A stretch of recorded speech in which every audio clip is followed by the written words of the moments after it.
तभी अभिनव का फोन बजा। अभिनव सर का फोन आ रहा है और पता है कॉल किसका आ रहा होगा? घर के रघु काका का। फोन करके कह रहे होंगे, ए अभिनव सफाई करके नहीं गया क्या तू?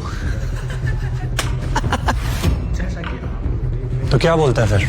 हो जाए, आज पता चल ही जाएगा कि अनन्या के लिए कौन बेस्ट है, तू या मैं।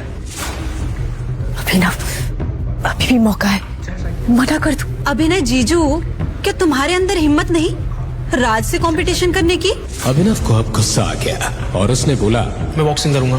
गाइस, तो आज अभिनव मार खाएगा और हम खाना। राज भी तैयार होकर बॉक्सिंग रिंग के अंदर आ गया। वहां दूसरी तरफ आर्यन और उसके दोस्त महंगे ड्रिंक्स और खाना ऑर्डर करने लगे। तभी राज ने अटैकिंग मोड में आकर अभिनव को एक पंच मार दिया और अभिनव के मुंह से खून निकलने लगा। यस।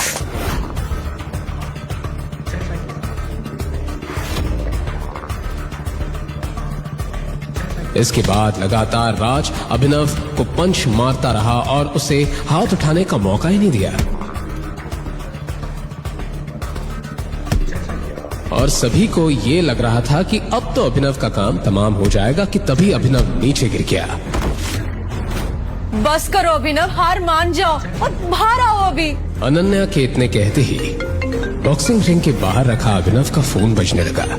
अनन्या उसका फोन ना देख ले, इस जल्दी में अभिनव उठा और जैसे राज उस पर अटैक करने ही जा रहा था कि तभी अभिनव ने राज को एक इतना जोर का पंच मारा कि राज वहीं बेसुध होकर गिर पड़ा और अनन्या की नजर अभिनव के फोन से हटकर नीचे पड़ी राज पर गई।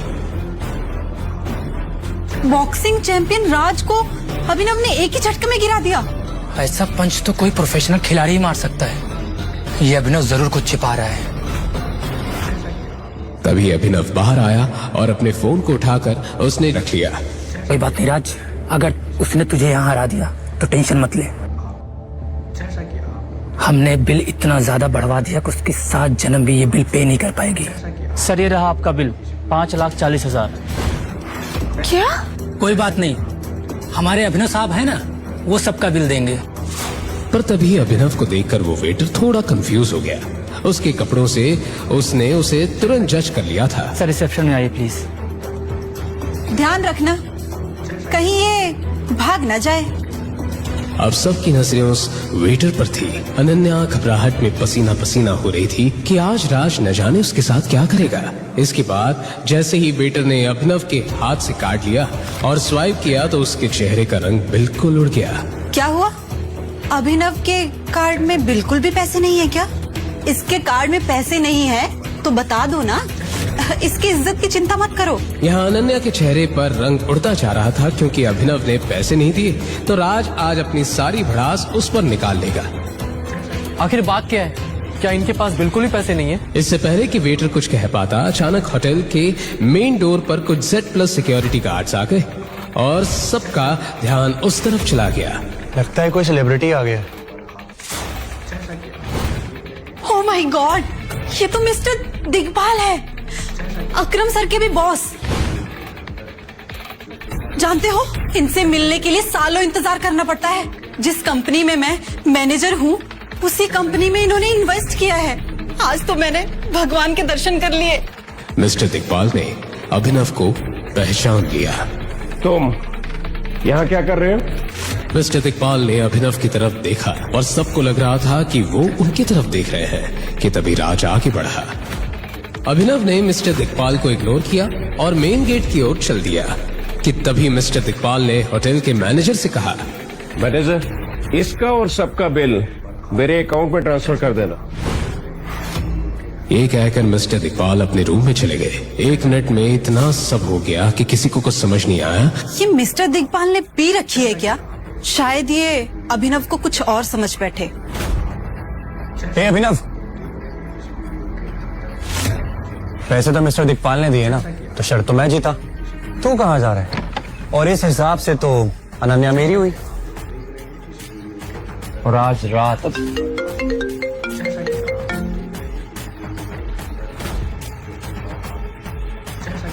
राज फोन ले। फोन बजते जा रहा था कि तभी राज ने अभिनव से बॉक्सिंग का बदला लेने के लिए उससे झल्लाते हुए कहा, कौन सा बड़े सुपरस्टार का फोन आ रहा है तेरे पास? बार बार बजे जा रहा है। एक काम करता हूँ, उठा लूं क्या? देख, तेरा जितना गुस्सा है तुम मुझ पे गुस्सा निकाले, फोन मत उठा लेकिन। राज ने इसे चैलेंज मान लिया और फोन उठा लिया। राज ने फोन स्पीकर पर रख दिया और फोन पर सामने से आवाज आई। बॉस, हमें आपकी लोकेशन मिल गई, हम आ रहे हैं आपको लेने। There is something critical.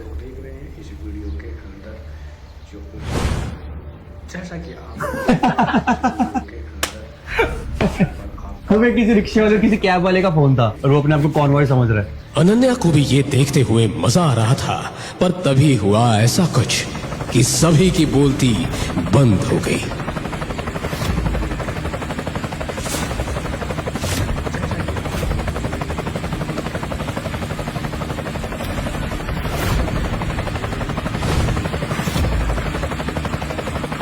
अरे ये तो करोड़ों का हेलीकॉप्टर है, ये अभिनव की टैक्सी का है।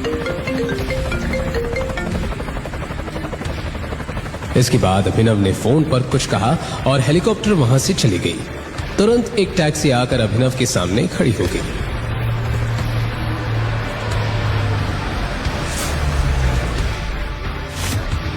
अबे खोदा पहाड़ और निकली चुईया।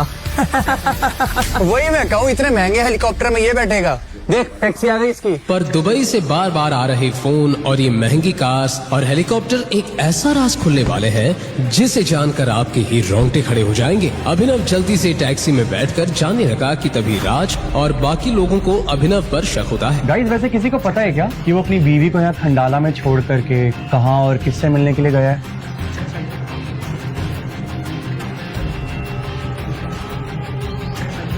आपने जिस व्यक्ति को कॉल किया है वह अभी दूसरी कॉल पे व्यस्त है। हाउ डेयर यू अभिनव, तुम मुझे बिना बताए कहाँ चले गए? अनन्या, क्या तुमने कभी कोशिश नहीं की जानने की कि तुम्हारा वो निकम्मा पति किससे बातें करता है? क्यों ना ये अभिनव का पर्दाफाश कर दिया जाए। आज उसे रंगे हाथों पकड़ ही लेते हैं। इतना कहने के बाद राज ने अनन्या की कार निकाली और सबके साथ अभिनव जिस टैक्सी में था उसे फॉलो करने लगा।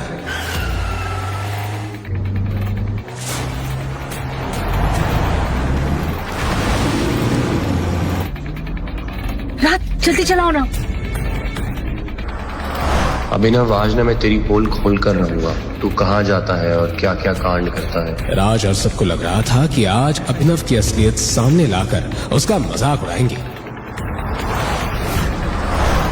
पर इन्हें नहीं पता था कि इनके सामने अभिनव का आज वो सच सामने आने वाला है जिसकी इन्होंने सपने में भी कल्पना नहीं की थी। क्या है अभिनव की सच्चाई? एक गरीब घर जमाई जो सिर्फ गालियां खाने के लिए पैदा हुआ है या कुछ और? कहीं मत जाइए, इन सभी का राज खुलने ही जा रहा है। रुको रुको। अभिनव के टैक्सी को अचानक पुलिस द्वारा चेक पोस्ट पर रोक लिया गया। राज ने कार को कुछ दूर पहले ही रोककर तमाशा देखना शुरू किया।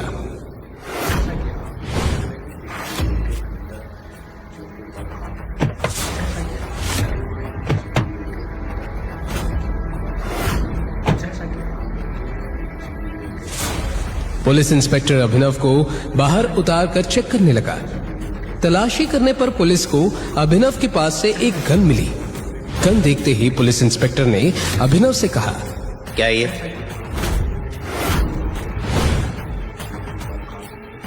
गन कहाँ से आई तुम्हारे पास? लाइसेंस कहाँ है इसका? ये अभिनव के पास गन कैसे आ सकती है? अरे जो इंसान नौकरों से गालियां खाता हो, 500 रुपए उधार लेके अपनी खटारा मोटर में पेट्रोल भराता हो, उसके पास गन कैसे आ सकती है? शायद मैं अभिनव की सच्चाई जान ही नहीं पाई। गाइस, ये अभिनव तो क्रिमिनल निकला। अब आज देखो कैसे पुलिस वाले ने इसको मार मार करके सच निकलवाएंगे। मैं अपना मुंह सिर्फ कमिश्नर के सामने खोलता हूँ। अच्छा गाइस देखो, इसको पुलिस कमिश्नर चाहिए। सुन बे, ज्यादा स्मार्ट बनने की कोशिश मत कर, वरना यही उल्टा लटका के ऐसा मारूंगा ना, सारी औकात बाहर निकल आएगी। बता।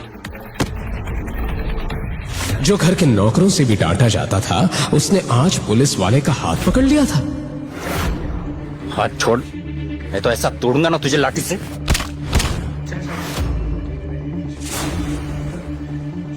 ये चिल्लाहट सुनते ही आसपास के सब पुलिस वाले भी घूम गए। अनन्या और राज के भी होश उड़ गए। अरे कोई कमिश्नर साहब को बुलाओ, ये आदमी पागल हो गया है। इतना हंगामा मचा कि तभी वहां सबको एक पुलिस सायरन सुनाई दी।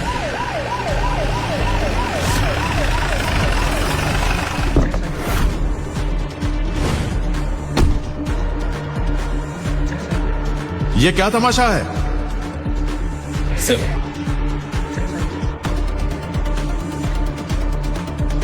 इन पर क्यों हाथ उठाया?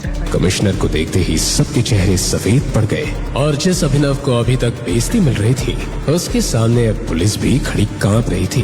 ये अभिनव की कमिश्नर तक पहचान है, पर कैसे? यहाँ अनन्या और बाकी लोगों के साथ पुलिस इंस्पेक्टर का दिमाग भी घूम रहा था। तुम्हें अपनी नौकरी से प्यार है या नहीं? किसने पकड़ा इनको? लेकिन सर इसके पास इनके पास ये गन मिली सर। तो क्या हुआ? सेल्फ डिफेंस के लिए है और मैंने ही गिफ्ट की थी ये गन बर्थडे पे। बर्थडे पे? पर अभिनव तो अपने बर्थडे पे अपनी मम्मी की सैंडल ठीक करवाने गया था और इसी बीच कमिश्नर ने उसे गन भी गिफ्ट कर दी। मैं सपना तो नहीं देख रही ना? अनन्या और बाकी सब कुछ भी समझ नहीं पा रहे थे कि तभी कमिश्नर ने अभिनव को उसे बाइज्जत जाने दिया।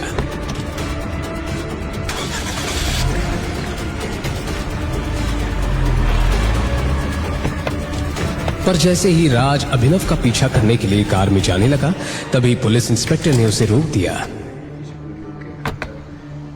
कहाँ जा रहे हो इतने जल्दी? ये लड़की कौन है? चलो बाहर निकलो। सर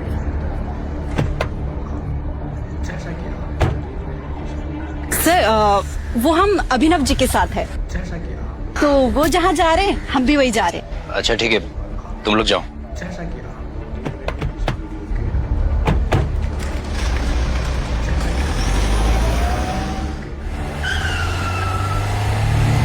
वो अभिनव की टैक्सी का पीछा करते रहे। टैक्सी एक बहुत बड़े ही खंडर से होते हुए सड़क को क्रॉस कर ही रही थी कि तभी उसी खंडर की गलियों में से अचानक वो ब्लैक कार्स अभिनव के टैक्सी के आगे आ गई और अभिनव की टैक्सी के आगे पीछे चलने लगी।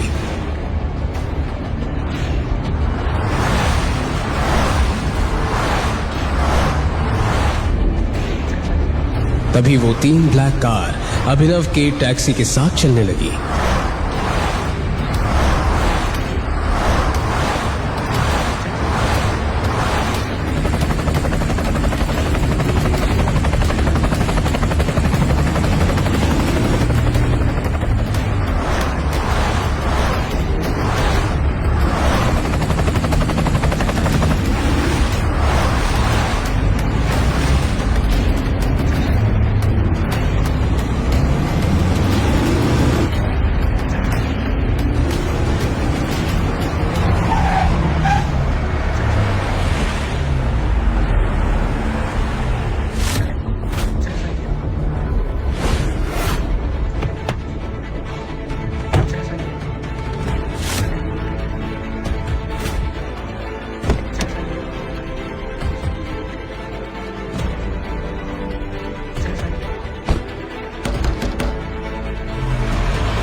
Oh my God!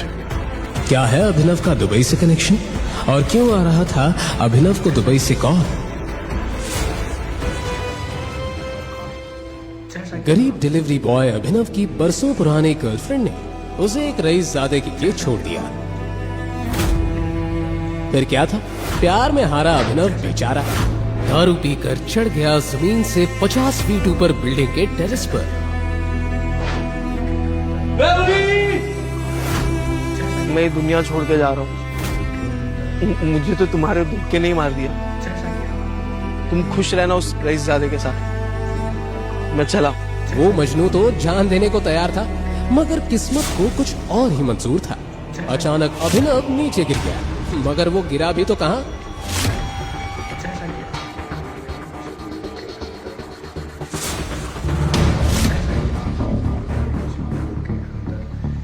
लड़की का बिस्तर। अरे भगवान, यहाँ पे कहाँ से आया? जी हाँ, उस टेरेस से गिरकर अभिनव पहुंच गया था शहर की सबसे खूबसूरत और रईस लड़की अनन्या के बिस्तर पर, जो उस वक्त चैन की नींद सो रही थी। मगर जैसे ही उसकी नींद खुली, कौन है तुम? और मेरे बिस्तर पे क्या कर रहे हो? मैं तो कुछ नहीं जानता मैं कहाँ से आया। मुझे तो उसकी समझ में नहीं आ रहा है। मुझे तो लग रहा है मैं भी एक सपना देख रहा। सपने से बाहर आओ और बताओ तुम कौन हो। तुम जानते भी हो मैं कौन हूँ?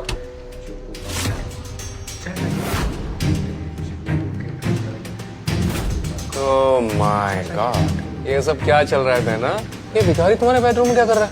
रंग रलियां बनाई जा रही है। सनी, तुम यहाँ क्या कर रहे हो?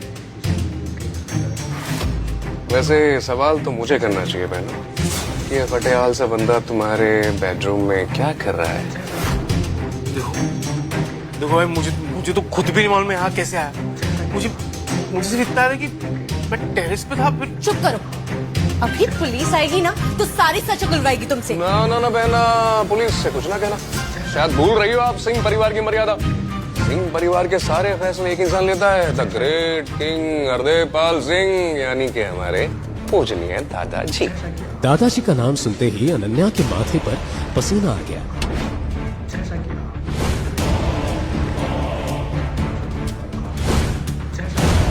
अनन्या, हरदेवपाल सिंह न सिर्फ शहर के जाने माने रईस थे, बल्कि एक बहुत ही रूढ़िवादी और पुरानी सोच वाले सख्त आदमी थे, जो कहने को तो सूट बूट पहनकर घूमते थे, मगर उनकी मानसिकता 500 साल पुरानी थी। अनन्या ये सोचकर डरी जा रही थी कि